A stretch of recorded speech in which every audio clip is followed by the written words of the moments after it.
start a major new subject today.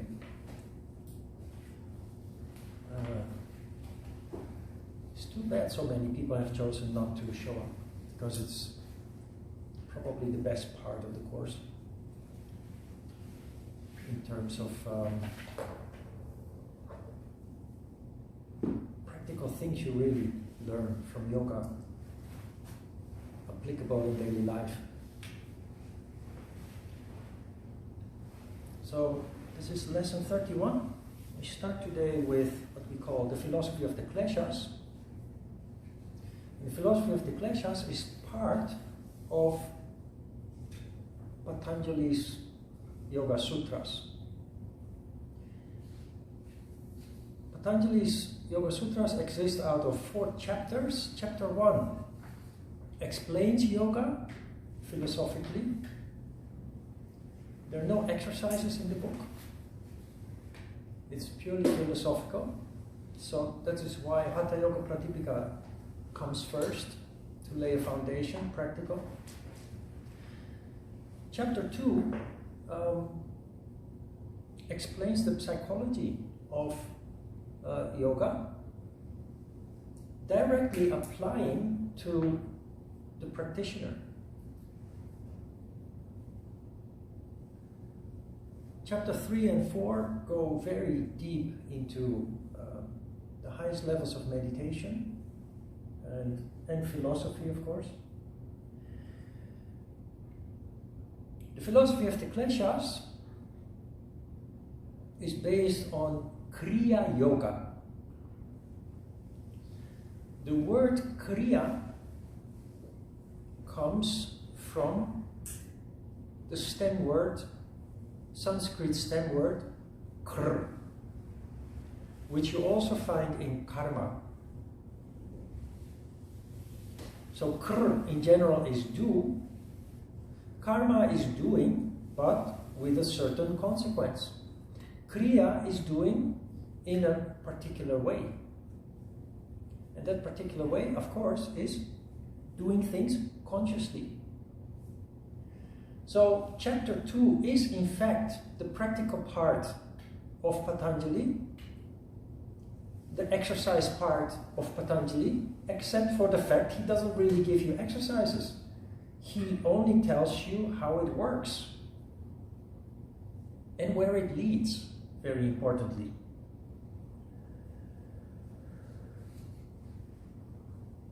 The philosophy of the kleshas I mentioned probably in lesson 1 and later on a couple of times too, that Eastern philosophy is based on the idea that life is a valley of tears. Life is suffering. And that is what the philosophy of the kleshas is based on. What is a klesha? A klesha is any affliction that you undergo in daily life. But the idea here is, and if you observe, you will see that the afflictions that you undergo in your daily life, the misery that you experience in your daily life, is not the same as the afflictions the person next to you is experiencing. Everybody's experiences are different. And there is no coincidence, according to Patanjali. And that is what the philosophy of the kleshas is about. Why is this so interesting? Because the Eastern philosophy goes out from the point of view that life is a valley of tears, and this philosophy helps us to develop insight in why we have to live in such misery, and based on that insight we can then turn it around and eliminate little by little, more and more, misery and suffering from our lives.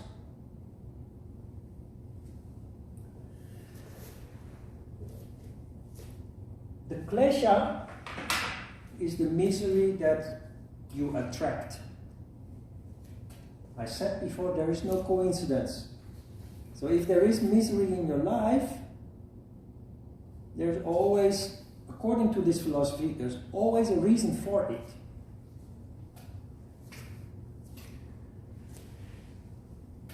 But the klesha doesn't start just like that. It doesn't come out of thin air. It starts with the samskara.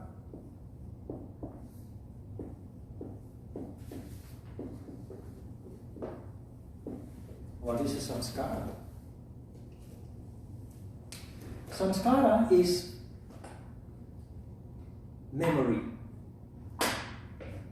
Since you were born, and allegedly before in previous lives, but let's keep it simple and practical. Since you were born, you have been exposed to all kinds of experiences, good and bad, intense and bland. Regardless, every experience leaves an imprint in you. Memory. That memory conditions each individual in a particular way. It's the reason why I act and react in different ways than you would. Because I had different experiences in life that caused me to act and react in different ways, given the same situation. But samskara is memory. Like with a computer, it's a program that only functions when it is turned on. So we are like a hard disk full of data, but that data is dormant. Your memories are dormant. Your samskaras are dormant until they're being triggered. What triggers the samskara is circumstances.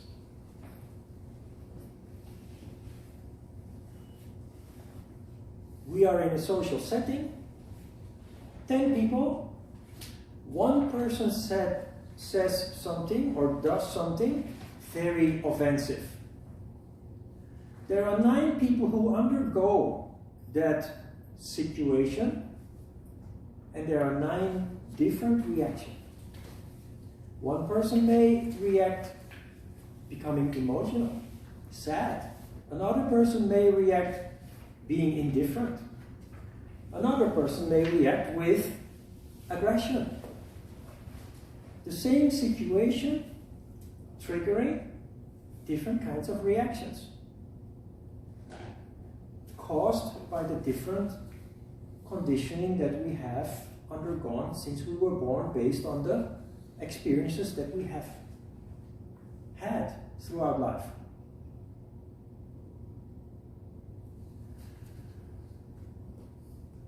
The moment that the samskara is triggered, that memory is being poked, it comes alive and becomes a vibration. That vibration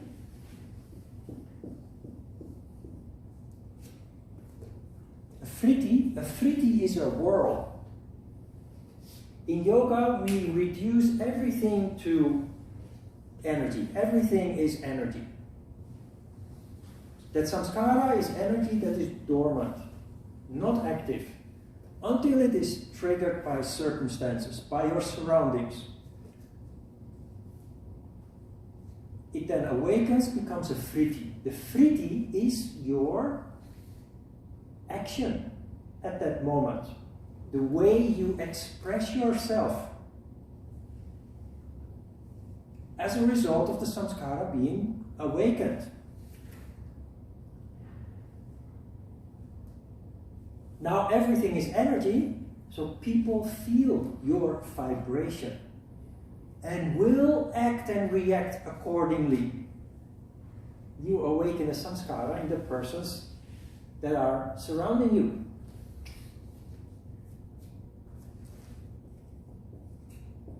Their reaction is the klesha.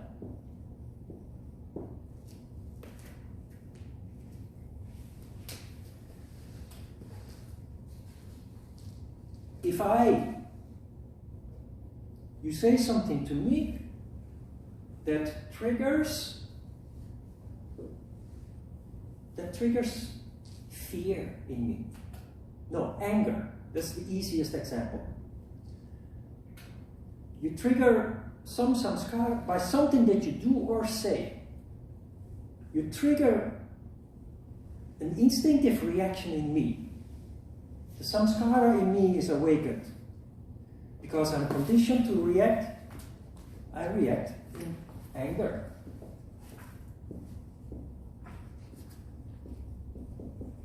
That anger does not go unanswered. Because everything is connected. Every movement of energy leads to a counter movement of energy. The law of cause and effect, action, reaction. You feel my anger, even if I don't pronounce it, express it. You feel subconsciously, you feel my vibration, you feel my anger. And that may cause you to attack me, verbally or physically. And that is my pleasure.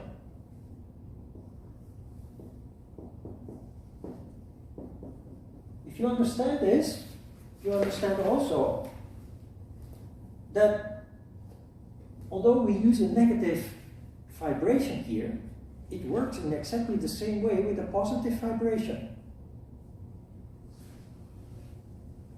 Now, if you understand this, you realize that whatever happens in your life, you attract. And if you come to the conclusion that whatever happens in your life is inauspicious, is bad, is negative, is conflict, is violence, you look at yourself. What is triggering it? What is attracting it? Why am I that particular person that all the time ends up in trouble? You have to be bluntly honest here. That is why, if you read the handout, you see that we use the word ego several times. Because ego is the big obstacle that does not allow us to honestly look at ourselves, our behavior. So we've talked about ego many times. That shouldn't be a big obstacle anymore. It will be an obstacle, but you're aware of it, and with that you can turn it off. You can dismiss it. If you can overcome ego, you will start to see a pattern. You will start to see that that situation is recurring again and again. If you allow ego, then you will simply bury yourself in self-pity and say, why me? Always me. It doesn't happen to him, it doesn't happen to her, always me. No, stop it. Useless. Because it happens to me for a reason. The work that I need to do, my task is to simply, objectively try to figure out why. What am I doing that causes these things to always happen to me and not to him and her and her and him? And when you see that, you can change it. You must change it. Who does not want to have less conflict, misery, suffering in life? In the end, we all want to reduce conflict, suffering, misery in life. Then the question is, if it is only human, and all of us, we actually want to live life without misery, why do we undergo misery all the time? Nobody wants it.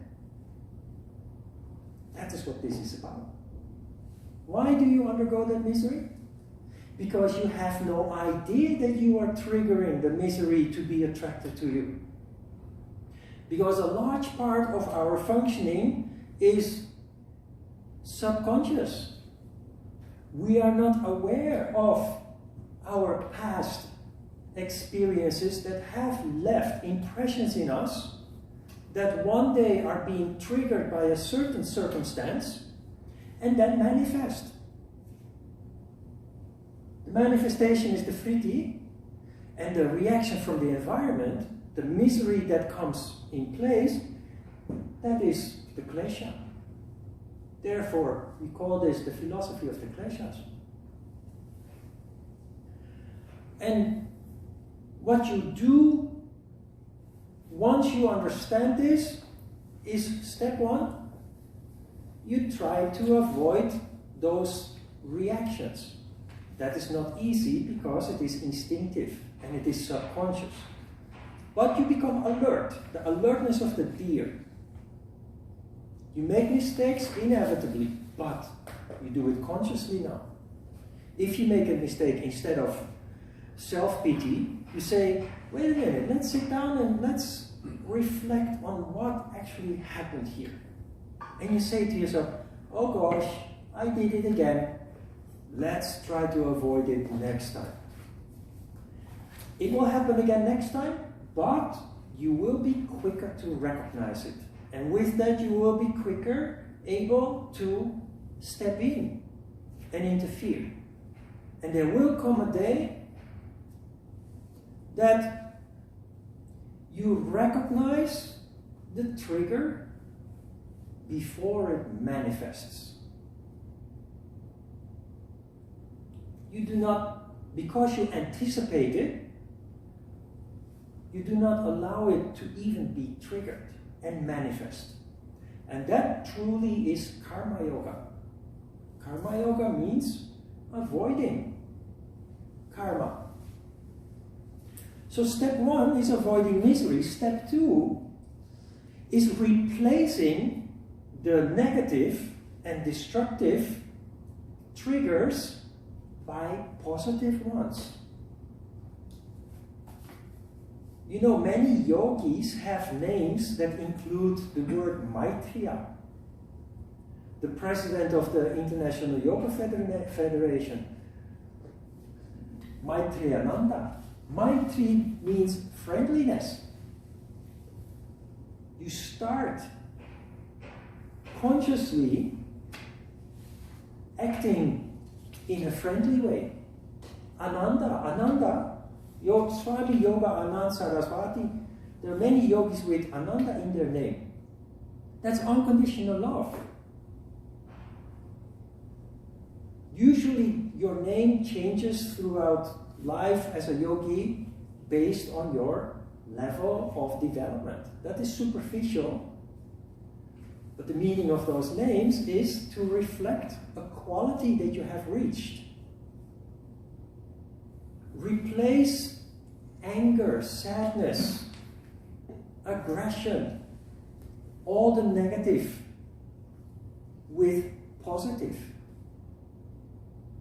Instead of attracting misery, you now start to attract positivity, constructive reactions from the environment, cooperative reactions from the environment. Step one, avoid the misery by being conscious of the triggers, the memory. Step two, replace it with positive.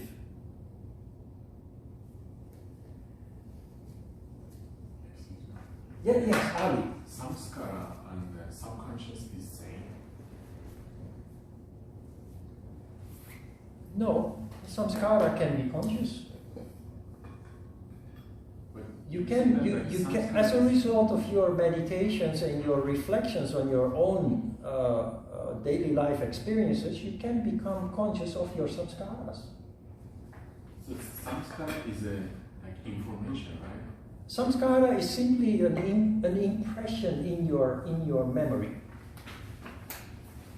like a piece of data in a hard disk of a computer. a program. So which comes from our past life.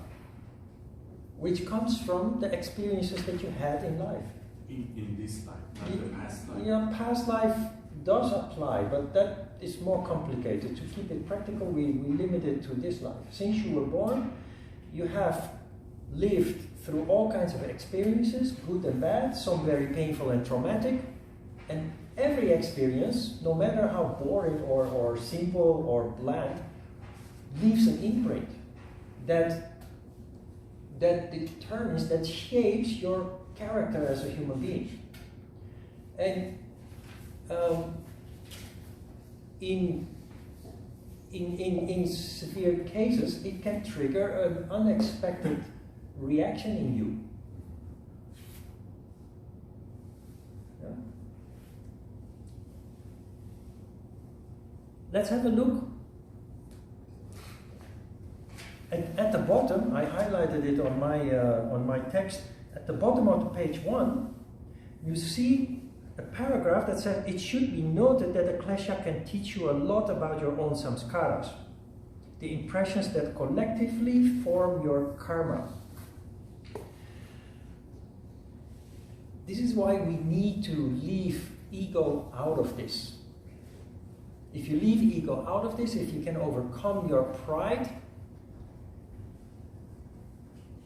every interaction in life, especially the negative ones, teach you who you are, show you who you are. So you learn, like this paragraph suggests, about yourself. The reason why we don't is because of ego, but like I said before, we must be able to leave that out of it.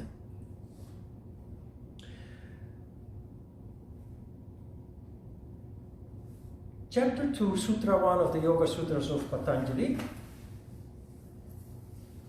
says, austerity, self-study that leads to the knowledge of the self, and complete resignation to Ishvara, to God, constitute preliminary yoga, Kriya Yoga, the yoga of doing. You see there that according to Patanjali, he doesn't say asana, meditation, pratyahara, that is preliminary yoga. No, he says austerity, self-study, and surrender.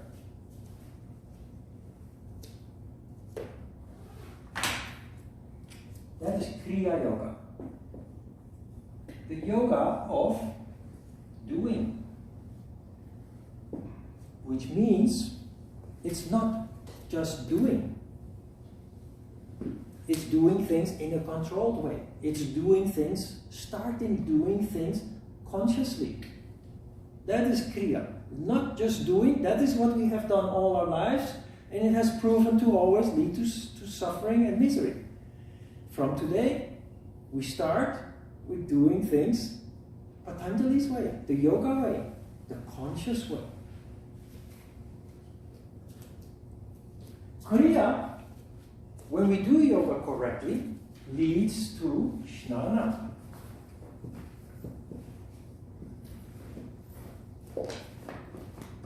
If you have read the handout, I wrote this 30 years ago probably. If I read my text, I notice many things I don't agree with anymore, or things that I feel need to be explained better. Because in the text it appears that Jnana is something that you must do. Austerity, the practice of austerity, Kriya, doing yoga in a particular way, austerity, subjecting yourself to discomfort, consciously to discomfort, with a goal, with a purpose.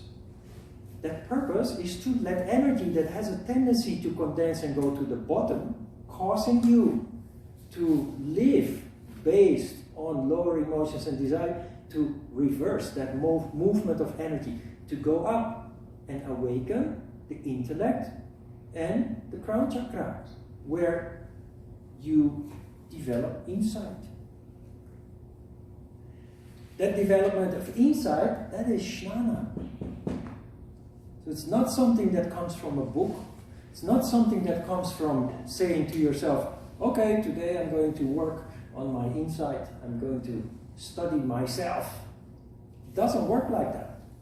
Self-study, if you remember from the time that we discussed the niyamas, is something that happens as a result of doing yoga correctly, energy rising up, and awakening the crown chakra where wisdom, vision, insight are located. So in the handout, the suggestion seems to be that you must do it, but that's not the case. The only thing that you must do is kriya, doing yoga correctly, consciously. And you can replace the word yoga with life, daily life. Every situation in life becomes yoga, because you will more and more do everything and undergo everything consciously.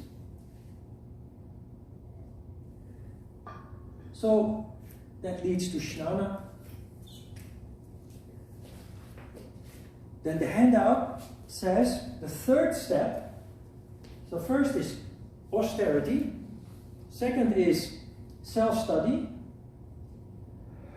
The third step is surrender to God. Why? I don't see a logic there.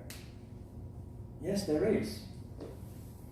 Because when you start doing things consciously, you will find many things that you don't agree with, that you don't like, or maybe even that are painful, traumatic. You will find that you are somewhere in your life where you don't want to be.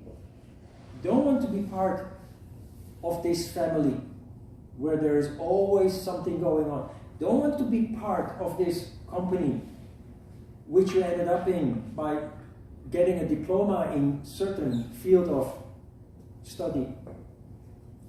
Don't want to be in this country, don't want to be in this social group, you don't want to, etc., etc.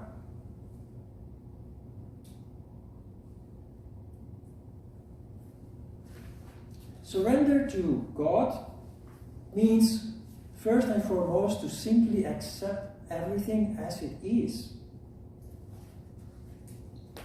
Because everything has a purpose.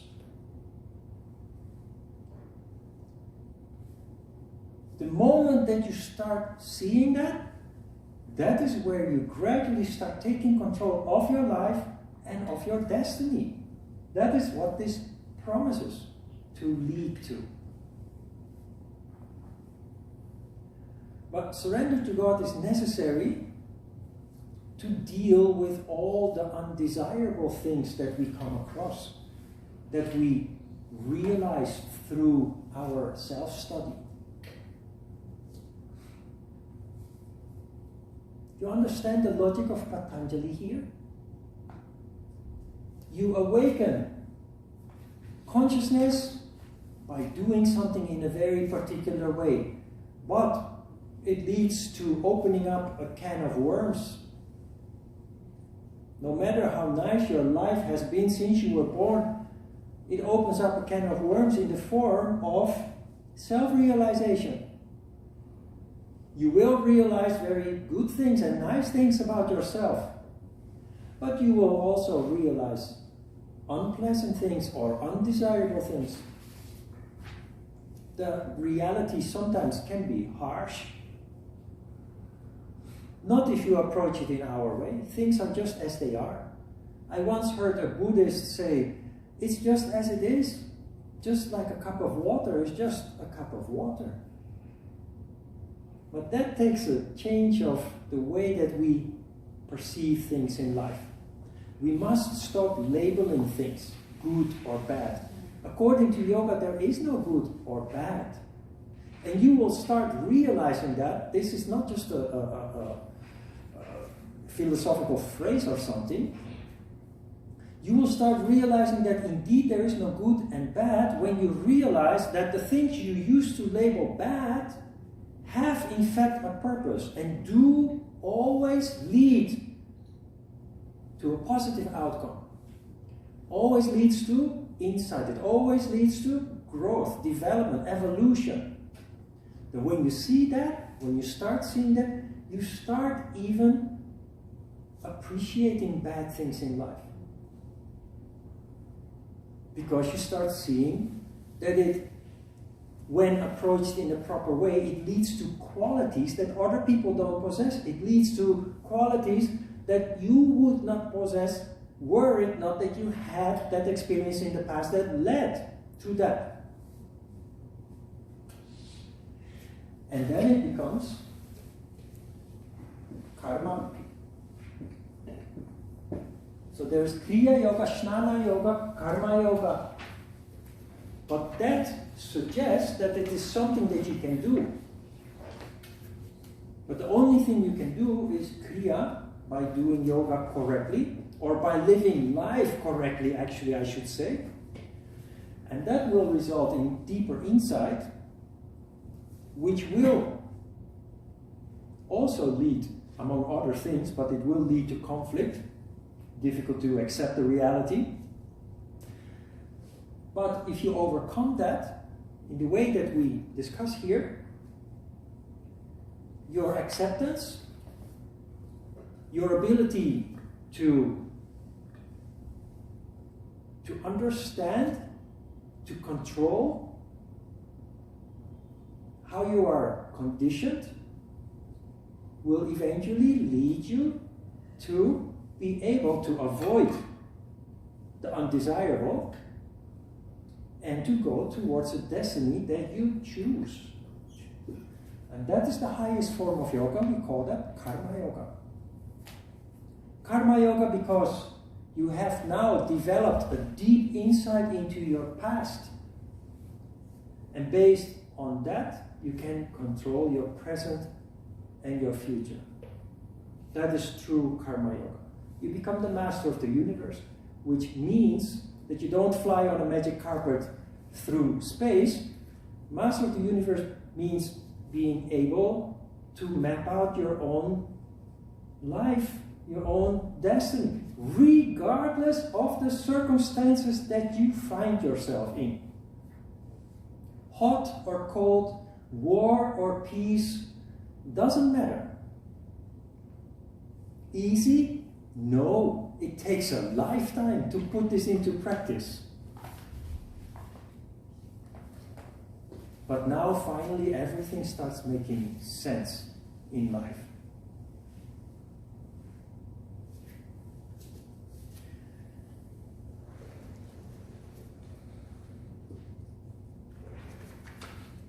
On page 2, towards the bottom, you see 3 points. How do you approach this in the beginning? That's a little bit superficial.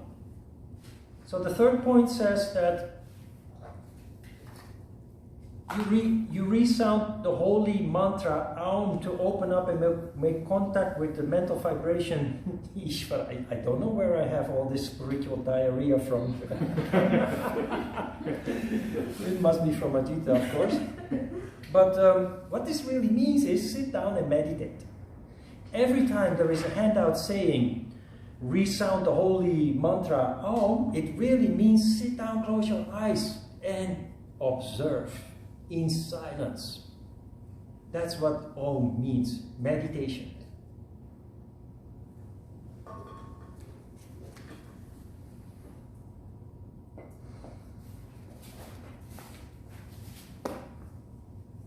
Sutra 2.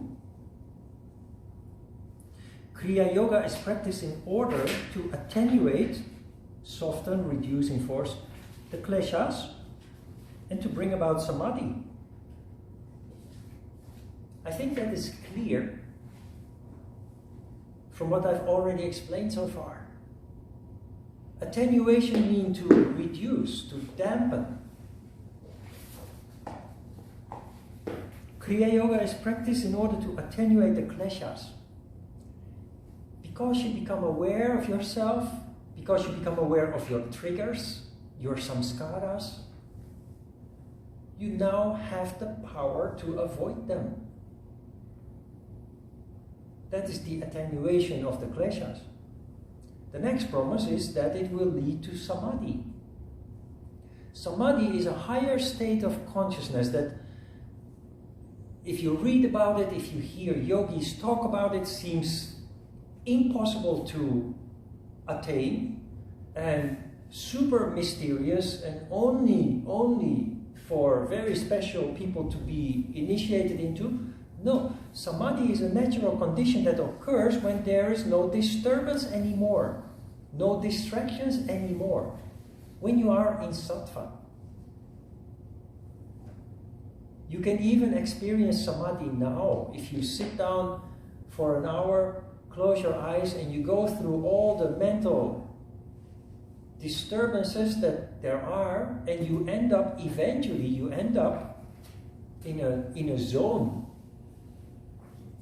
People in nature do this. I once met a guy who liked to make very exotic trips.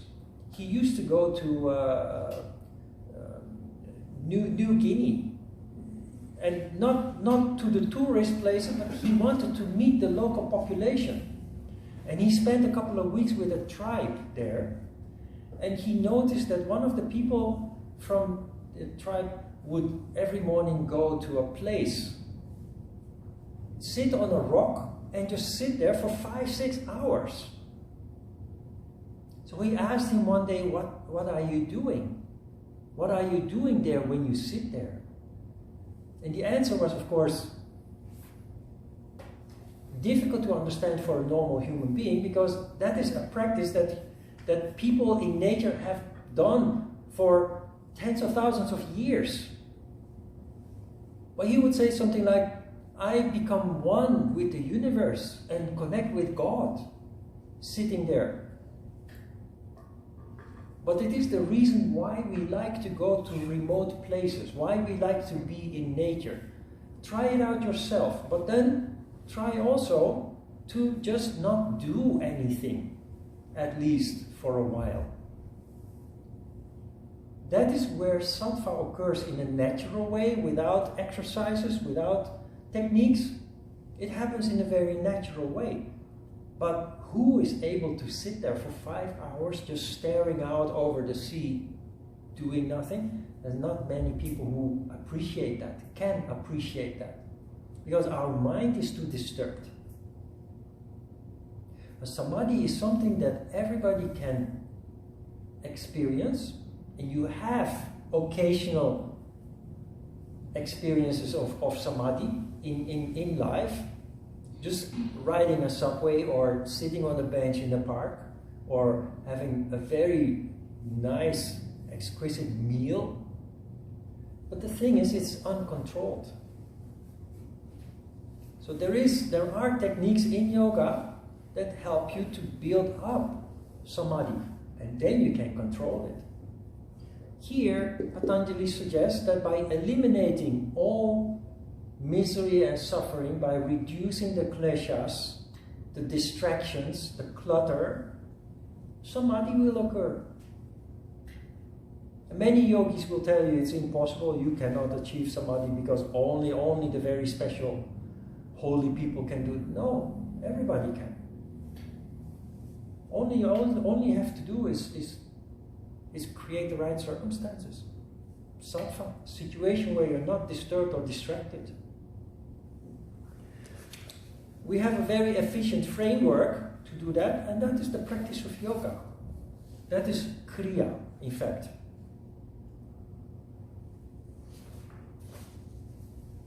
Okay, that's it for now.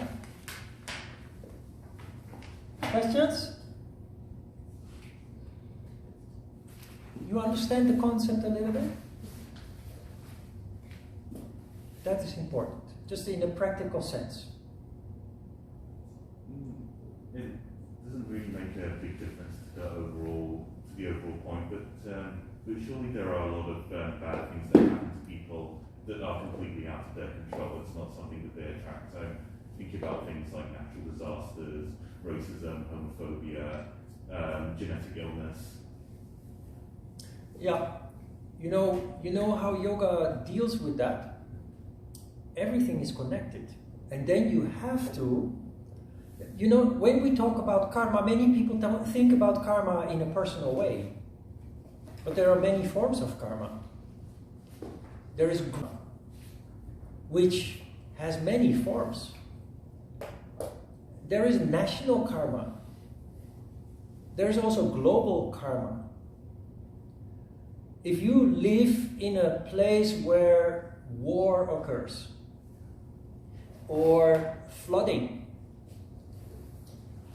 or any other disaster that causes suffering, you can indeed ask yourself, what did I do wrong? What did I do to attract all this misery? But then you have to, there is a reason why you are in that location, that geographical location. Why were you born there? And not in a place where there are no natural disasters.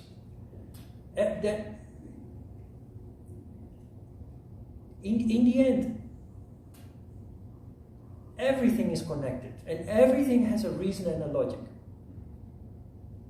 But that is a very difficult story. For example, when you talk about child abuse, the child has just been born. What did it do wrong? Correct, but there is more to the picture. The karma of the child is not only the child, limited to that person. It's the history in which we live, the world, the surroundings. The reason why we find that difficult to accept is because of ego. It's sad to talk about something like that, and it triggers an emotion that doesn't allow us to rationalize. But we must rationalize it, otherwise we lose ourselves. So somebody who ends up with an incurable disease, it's very difficult to tell a story like this, of course. Or if you have been abused as a baby or a child, it's a very difficult story. But technically, rationally, that's how it works.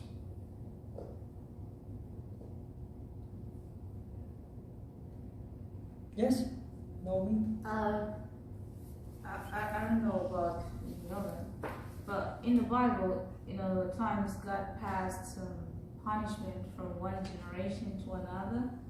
So because somebody did something, so you say it'll be manifested from one generation to another. It's almost like a generation curse. Is it the same like maybe yoga, like generational karma? Maybe your parents. Rebirth, actually, I believe. Sorry, Ron. No. You're saying? No, don't be sorry when you add something. That is okay. I don't know if you are referring to this in terms of punishment. Yeah, I mean bad karma. No, that is a distortion of the philosophy. That is a misreading of the misinterpretation of the original symbolical text. But it has led to a lot of violence. North Korea still, if somebody does something wrong, they wipe out the whole family up to 3 generations. Parents and grandparents. They still do that. That used to be normal practice in the past all around the world. But that can never be the purpose of a religious scripture. If I'm the product of a family, I'm the next generation, steeped in misery that leads to distorted behavior. Like criminal families that go from one generation to another, committing crime, living life based on crimes, on dishonest way of living. the solution is not to punish every generation that you can find because all of them were criminals and all of them. No, because that will create more karma. And there will be a backlash leading to more criminality or more violence. What is the solution here? Is to try to break the cycle. Educate the next generation so that you can lead them away from a life of crime and violence. Not easy. It's easier to wipe them all out. Bring them to the gallows or cut their heads off. That's the easy way. And this is a dilemma that we face with everything that we learn in yoga. Because everything becomes difficult from now on. If you do it correctly, you have to do effort. Really do effort. First, you have to contemplate so that you can touch upon the essence of what you are dealing with, what you are looking at. And that will lead you to a proper solution where you do not create new waves or even bigger waves than existed before. You know, that is where the easy way leads to. Then you get a tit for tat, an eye for an eye, that just escalates. Can you see that?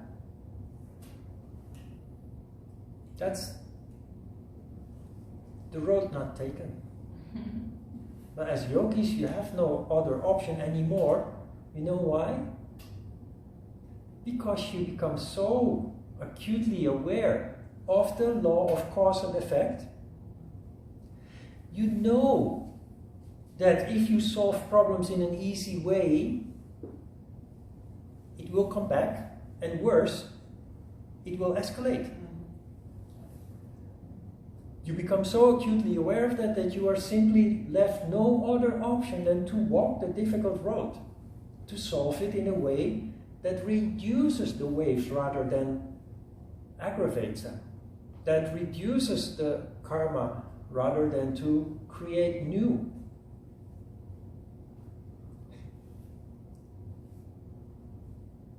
Life of a yogi is not easy. But life is wonderful as a yogi, because everything now starts making sense, including yourself, your reason for living, for being. Your misery starts making sense. You even, believe it or not, you can come to the point where you start to appreciate your misery. That happens when you start seeing that it starts to manifest in a positive way. This is the purpose of yoga, that we get there.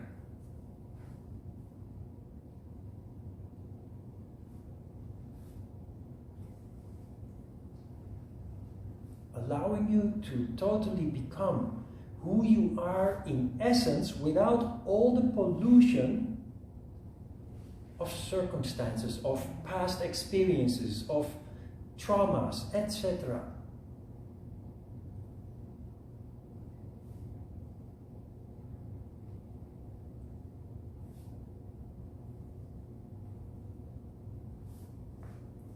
Okay, let's have a short break.